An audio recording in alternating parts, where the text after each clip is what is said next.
Binigay po yung cheque. 10 milyon galing po kay Ate P na noon ay Governor Vilma Santos Recto.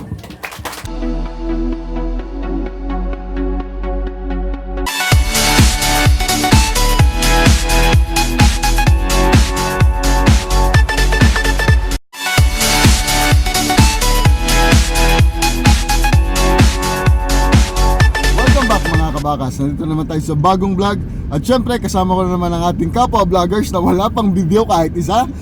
Bati kayo mga tropa! Magandang umaga mga katigas! Nako. Tatay tayo dyan. Paano tayo sisikat yan? Vlogger! Hello mga ka-vlog! Energy! Hello mga ka-vlog! Ka-finger! Hello mga people! Okay, yan. Magandang umaga sa inyong lahat. Ngayon, ang aming duty ay pumunta sa evacuation center. Siyempre, kasama natin ang ating mahal na senador. Walang iba kundi ang Senator Ralph Recto. At mamaya, makikita din natin ang ating mahal na Congresswoman Vilma Santos Recto. How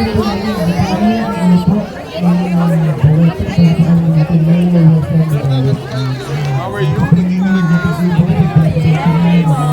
So muli, isang mapagpalang umaga po sa bayan ng Balete. Ayan, and of course dito po sa Joeyville, Tangkos. Josie. Para po sa lahat ng mga biktima ng Taal Volcano Eruption, kami po ay patuloy na humihiling ng iyong paggabay at iyo pong pangunahan ang gawain ito. Ang lahat po ng ito ay dinadalangin namin at tinataas namin sa iyo sa ngalan ni Jesus na aming Panginoon. Amen. Marami po nagtatanong, bakit Joeyville? Gusto po ba ninyo malaman kung bakit Joeyville? Yan. Kasi po ang Joeyville Creative Subdivision ay Joven Wilson Vilma. Ang katotohanan po niyan, ako po ay humingi ng, ako po, ang inyong lingkod, Vice Mayor po ako noon, ay lumapit kay Senator Ralph Recto. Sabi po ni Senator, busy kami Wilson ng umaga ngayon. Busy siya ng umaga ngayon. Kung pwede mo kahintay maya-maya, mag-usap tayo. Hinintay ko po siya. Nag-usap po kami ni Senator. Ang sabi po sa akin ni Senator, partner, sigurado nang hinihingi mo 10 milyon para pambili ng lupa. Kaya lamang, kailangan natin muna mabisita yung lupa. At baka naman yung dagat siyang itinuturo. Yun po ay December 17. Noong time na yun, sabi po sa akin ni Senator, bumalik ako next year. Kasi po December, mag-closing na po ng budget noon. So nung bumalik po ako February 8, 2000, para 2014 ba o 13, hindi ko po matanda nyo, binigay po yung cheque. 10 milyon galing po kay Ate P na noon ay Governor Vilma Santos Recto. Akin lang po pinaabot sa inyo, tayo po ay hindi pa lubos na nakakapagpasalamat sa mag-asawa na talaga pong nung sila po ay nasa Kapitolyo, tayo po ang may pinakamaraming nakuhang proyekto. Umabot po ng 86 billion ang naibigay ni Governor Binoon na ngayon ni Congresswoman Vilma. Eh hindi po sasapat kaya po tinutulungan po tayo ng Senator Rahal, pati Congresswoman B. Alam ko po hindi nila tayo papabayaan at mas inaasahan po natin na mas malaking tulong ang may bibigay sa atin ng pamahalaang nasyonal. Lalo po ngayon, yung pong hakbang ng ating Pangulo na pag-declare ng state of calamity, yun po idaan para may labas ang pondo ng nasyonal para tayo po direct na matulungan. Punta ko din kanina kasi ang naalala ko din rin sa lugar na ito, Vice pa kayo noon, si Mayor Joven pa, lugar na ito dito mismo, baka naaalala nyo, nung ating pong binles itong mga bahay, tama po ba? Na siya ang tinutuluyan nyo ngayon, na ang ipinangalan po nila ay Joeyville, tama po ba? Joeyville, kasi nung si former Mayor Joven, si Vice Mayor noon at ngayon Mayor nyo na, Mayor Wilson, at ang inyong lingkod po na ako po ay governor pa that time na itinayo po itong mga bahay na ito. Ang nag-initiate po nito ay walang iba o ang nag-umpisa po nito walang iba kundi ang aking pong asawa, Senador Ralph Recto. Ang mahirap lamang nung pagtingin niya sa lugar na ito ay po pwedeng tayuan ng mga bahay at nangailangan po ng 10 milyon para maibili ang lote. 10 milyon. Ay sadya, ipinasa sa akin. Ikaw na, maglabas ka ng 10 milyon dyan sa Kapitolyo. Ay, sa Kapitolyo na nanggaling ang 10 milyon pinambili ng lote para tinayuan ang mga bahay na ito na siya nyo pong nagagamit ngayon. Wala kayong tatalawing at kasamang national government, National Housing Authority. Wala kayong tatalawing utang na loob. Dahil ang 10 milyon na ito hindi nanggaling sa bulsa ko. Ang 10 milyon na ito ay nanggaling din sa inyo dahil sa mga buwis na pinabayad ninyo na inilagay lang namin sa programa at ibinabalik namin sa pangangailangan ninyo. Maliwanag po! At yan ang maganda lamang ay napapakinabangan na po ngayon pagdating po ng kalamidad. Lahat tayo ay nakaranas ng pagsubok, pero kaya natin to, tama ba? Kaya-kaya, babango ng Batangas, tama ba? Babango ng Balete, tama ba? Okay. At bilang panghuli, ang trabaho ko po ngayon ay congresswoman na po ng nag-iisang distrito ngayon ng lungsod ng Lipa. At bilang congresswoman, ang ginagawa ko po ngayon, sabi nila, congresswoman ka naman ng Lipa. Eh bakit kailangan mo pang umikot? Dahil umikot po kami iba-ibang bayan. Ba't naman ako hindi iikot? Ay 7 na taon din po ninyo akong pinagkatiwalaan at minahal at sinuportahan bilang ina ng lalawigan ng Batangas noon.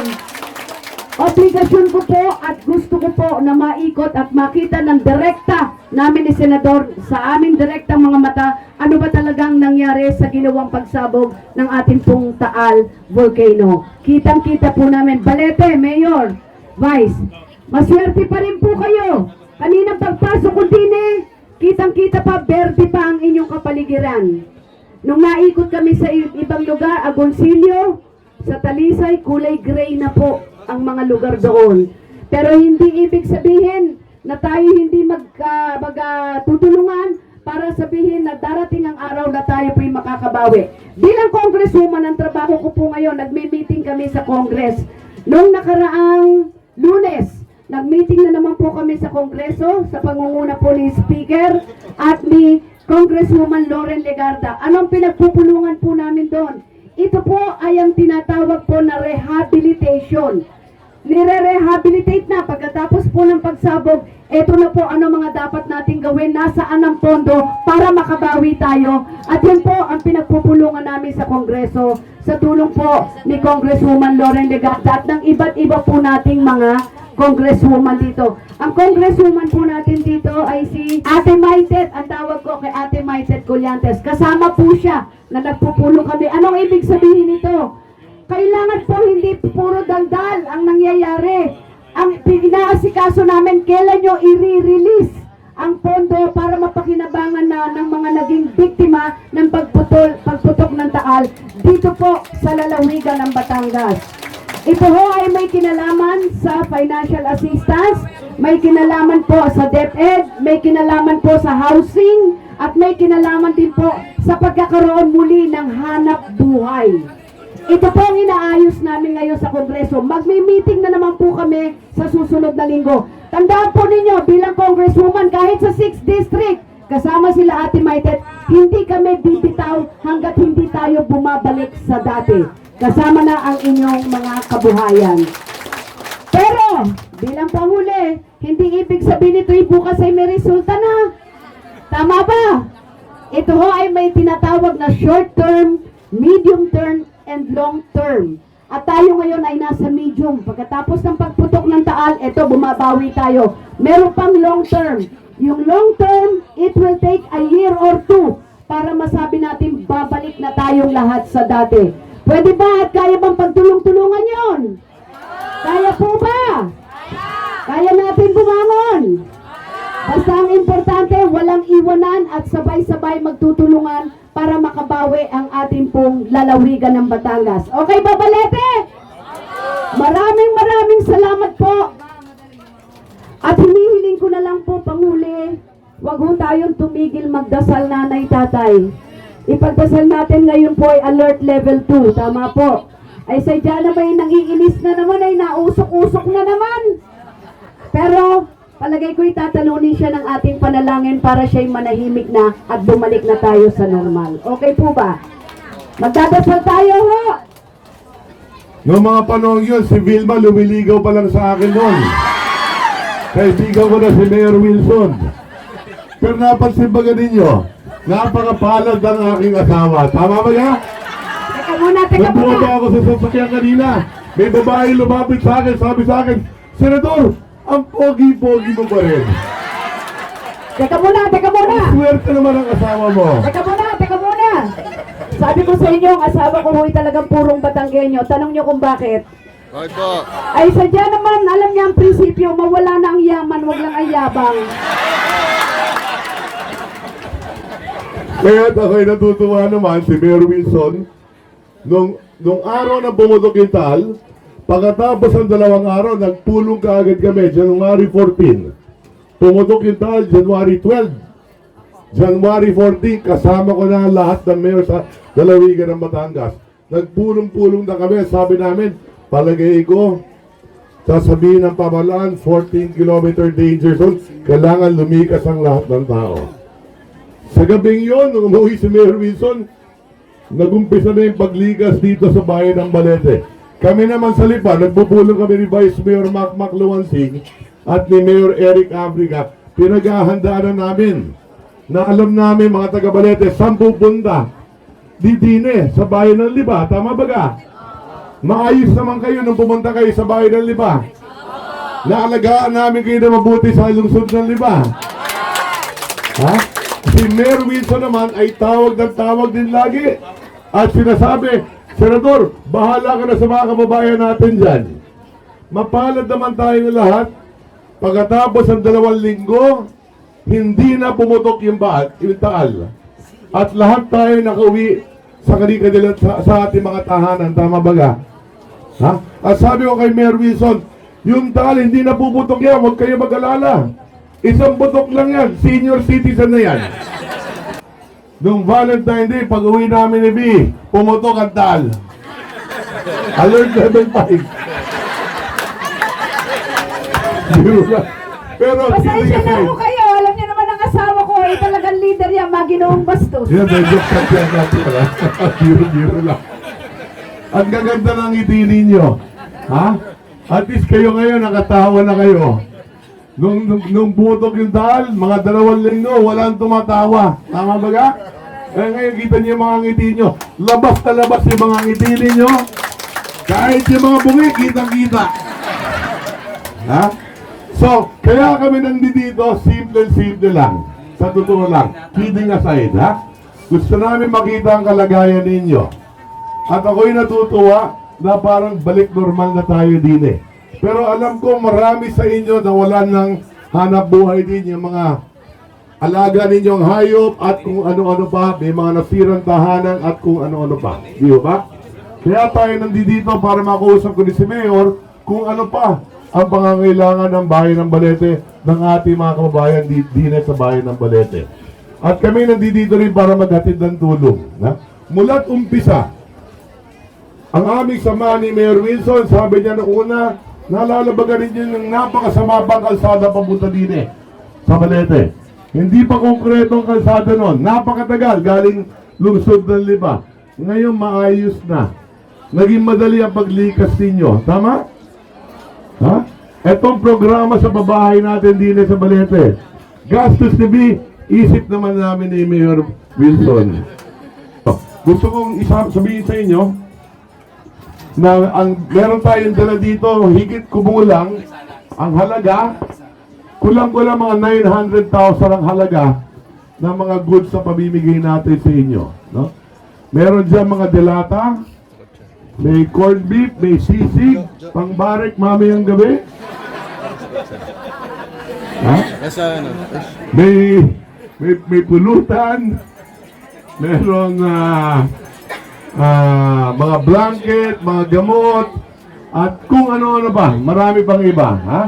At katulad na bagay ni Mayor, ito pangatlong beses ko na siguro dito sa bayan ng Balete.